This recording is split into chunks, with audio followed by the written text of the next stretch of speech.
Hi welcome to Lanka loop சேனலை subscribe பண்ணி bell ஐக்கானையும் தட்டிவிட்டு நண்பர்களுக்கும் ஷேர் பண்ணிக்கொள்ளுங்க. வாங்க மற்றும் ஒரு எபிசோட்டுக்கு நுழைஞ்சிக்கலாம். வைத்தியத்துறை அப்படின்றது மிகவும் போற்றுதலுக்கும் பாராட்டுதலுக்கும் உரிய விஷயம். அதுல வேலை செய்யக்கூடிய ஒரு சிலருடைய அசம்பந்த போக்கு அல்லது அவர்கள் தெரிஞ்சே விடக்கூடிய பிழையின் காரணமாக உயிர்தான் இழக்கப்படுகிறது. அப்படியான ஒரு சம்பவம் நடந்திருக்கிறது.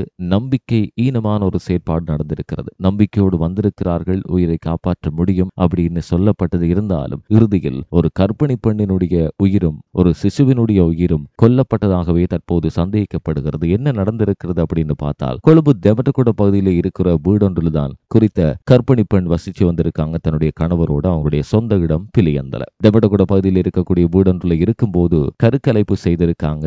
அது சட்டவிரோதமானதா அப்படின்னு பார்த்தா அது கிடையாது. அவங்களுடைய குழந்தைக்கு சிறுநீரக செயலிழப்பு இருந்ததாக கண்டறியப்படுகிறது. பிள்ளையை காப்பாற்ற முடியுமா, சிசுவை காப்பாற்ற முடியுமா அப்படின்னு சொல்லி வைத்தியரிடம் ஆலோசனை பெற வேண்டும் என்பதற்காக நாரகம்பேட்டை தனியார் வைத்தியசாலைக்கு போயிருக்காங்க. மகப்பேற்று வைத்தியரை சந்திச்சிருக்காங்க. மகப்பேற்று வைத்தியர் சொல்லி இருக்கிறார், பிள்ளையை காப்பாற்ற முடியாது, உங்களுடைய உயிரை காப்பாற்ற முடியும் அப்படின்னு சொல்லி இருக்கிறாங்க. அவரோடு ஒரு தாதியும் உதவியாக இருந்திருக்கிறார். உங்களுக்கு சர்ஜரி பண்ண வேண்டி இருக்கிறது, குழந்தையை காப்பாற்ற முடியாது, அந்த சர்ஜரிக்கு 2.5 லட்சம் ரூபாய் தேவைப்படும் அப்படின்னு சொல்லி தாயினுடைய கர்ப்பிணியினுடைய உயிரை காப்பாற்றுவதற்கு கணவரும் மனைவியும் சம்மதித்திருக்கிறார்கள். மருத்துவமனையிலே சேர்ந்திருக்கிறார்கள். டெமட்டகுடியிலே இருக்கிற வைத்தியனுடைய கிளினிக்கு போயிருக்காங்க. அதுக்கப்புறமா அந்த சந்தர்ப்பத்துல கருக்கலைப்பு செய்யப்பட்டிருக்கிறது. கருக்கலைப்பு செய்ததுக்கு அப்புறமாக அந்த குறிப்பிட்ட கர்ப்பிணி பெண்ணுக்கு சுகவீனம் ஏற்பட்டிருக்கிறது. அதன் பின்னர் நாரகம்பேட்டை தனியார் வைத்தியசாலையில் அவர் உயிரிழந்திருக்கிறார். அதுதான் தற்போது சோகமயமான செய்தியாக பார்க்கப்படுகிறது. இந்த மரணம்